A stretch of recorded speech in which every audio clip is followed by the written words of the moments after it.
नमस्ते बच्चों, मैं पिंकी गांधी फ्रॉम लियाल पब्लिक स्कूल। पिछली कक्षा में हमने किया था हिंदी व्याकरण का पाठ 4 संज्ञा। संज्ञा के अंतर्गत मैंने आपको बताया था नाम वाले शब्दों को क्या कहते हैं, संज्ञा कहते हैं। संज्ञा के अंतर्गत किस किस के नाम आते हैं?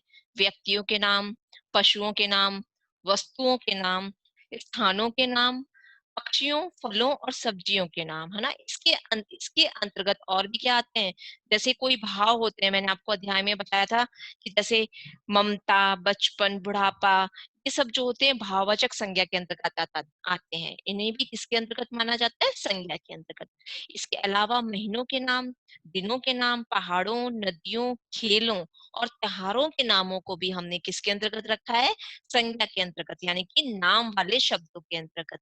नाम वाले शब्द मैंने कल आपको बताए थे ना, जहाँ किसी भी व्यक्ति का इन सब चीजों का सीधा नाम लिख दिया जाता है तो कहते हैं कि हमने यहाँ पे संज्ञा का प्रयोग किया है। अब मैं आपको करवाती हूँ इसके अभ्यास प्रश्नों को। सबसे पहला प्रश्न यहाँ पे दे रखा है, संज्ञा किसे कहते हैं। ठीक है, सबसे पहला प्रश्न है संज्ञा किसे कहते हैं, यानी कि हमें क्या करना है, यहाँ पे संज्ञा की परिभाषा लिखनी है। किसी भी प्राणी, वस्तु, स्थान अथवा भाव के नाम को संज्ञा कहते हैं। अब देखो इसके अंदर कितनी चीजें आ गई, 1, 2, 3 और 4। आपको इन चारों शब्दों को याद रखना है, इसके अंतर्गत सब कुछ आ जाएगा ना। आप इसको सीक्वेंस से याद करोगे, प्राणी, वस्तु, स्थान अथवा भाव। ठीक है, ये 4 शब्द इस परिभाषा में आने जरूरी होते हैं। क्या लिखा है? किसी भी प्राणी, वस्तु, स्थान अथवा भाव के नाम को क्या कहते हैं? संज्ञा कहते हैं। उदाहरण मैंने यहाँ पे दिया है, जैसे जयपुर, हाथी, बुढ़ापा आदि। ये सब जहाँ पे भी ऐसे नाम वाले शब्द प्रयोग होते हैं तो इसका मतलब क्या होता है कि हमने संज्ञा शब्द का प्रयोग किया है यहाँ पे। ठीक है, आगे देखते हैं हम। प्रश्न 2, निम्न शब्दों को नीचे दिए गए उपयुक्त स्थानों पर लिखना है। यहाँ पे आपको एक हेल्प बॉक्स दे दिया और इनमें से आपको छांटना है कि कौन से नाम शब्द यहाँ पे क्या आएंगे, प्राणियों की जगह पर आएंगे, कौन से वस्तुओं की जगह पर आएंगे और कौन से स्थानों की जगह पे आएंगे। देखो सबसे पहले हम यहाँ से देखेंगे कि प्राणियों के नाम। यहाँ पे इस हेल्प बॉक्स में हमें कौन कौन से प्राणियों के नाम दे रखे हैं। सबसे पहले दे रखा है दीपिका पादुकोण, तो हम यहाँ पे लिख देंगे दीपिका पादुकोण, कहाँ पे? प्राणियों वाली जगह पे। और हमें दे रखा है यहाँ पे बाघ, सॉरी, ठीक है, आप यहाँ पे क्या लिख दोगे? बाघ लिख दोगे। ठीक है, ठीक है, प्राणियों के अंतर्गत आप किनको रखोगे?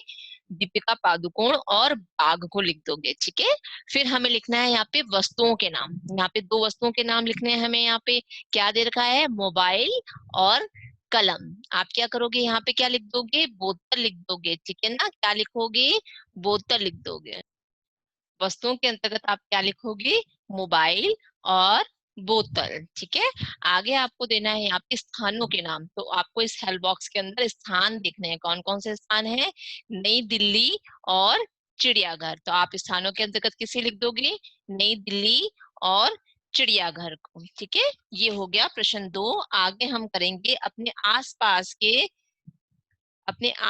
के वातावरण में कोई 5 संज्ञा शब्दों को चयन करके हमें यहाँ पे बताना है कि अपने आसपास में आपको क्या दिखाई देता है। वो 5 शब्द आपको यहाँ पे लिख देने हैं। ठीक है, सबसे पहले आप क्या लिखोगे? आसमान, पक्षी, धरती, वृक्ष और मनुष्य। तो ये क्या हो गए? संज्ञा शब्द हो गए और हमारे आसपास दिखाई देते हैं।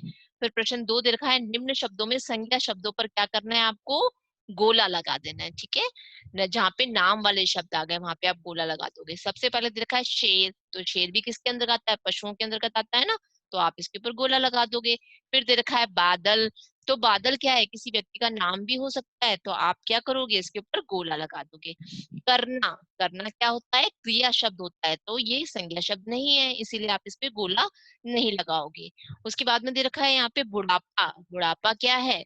भाववाचक है ना, तो आप क्या करोगे? महसूस करने वाली चीज है तो इसके ऊपर गोला लगा दोगे। फिर है बहना, बहना क्या है?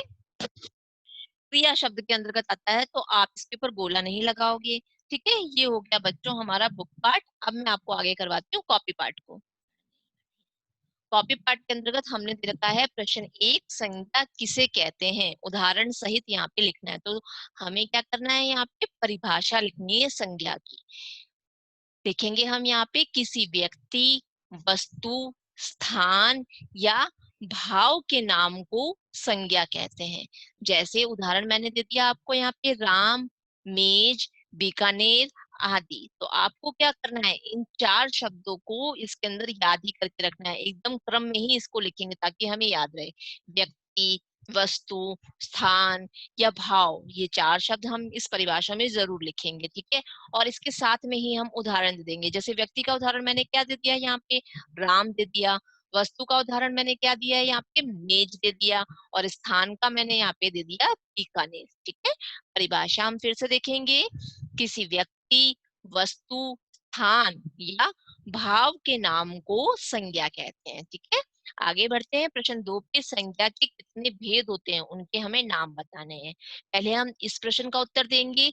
संज्ञा के 3 भेद होते हैं, ठीक है। फिर आगे हमें उनके नाम बताने हैं, तो आगे हम उनके नाम लिख देंगे। पहले नंबर पे लिखेंगे व्यक्तिवाचक संज्ञा, दूसरे पे लिखेंगे जातिवाचक संज्ञा, और 3 नंबर पे लिखेंगे हम भाववाचक संज्ञा, ठीक है। आगे हम देखते हैं प्रश्न 3 को।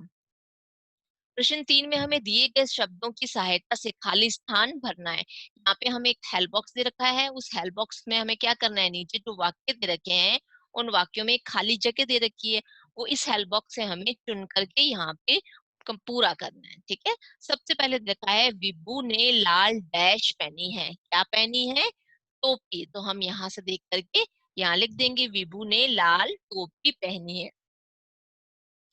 दूसरा है, मनन डैश पर बैठा है। तो यहाँ इस हेल्प बॉक्स में से देखेंगे क्या लिखा हुआ है, कुर्सी। तो हम यहाँ लिखेंगे मनन कुर्सी पर बैठा है।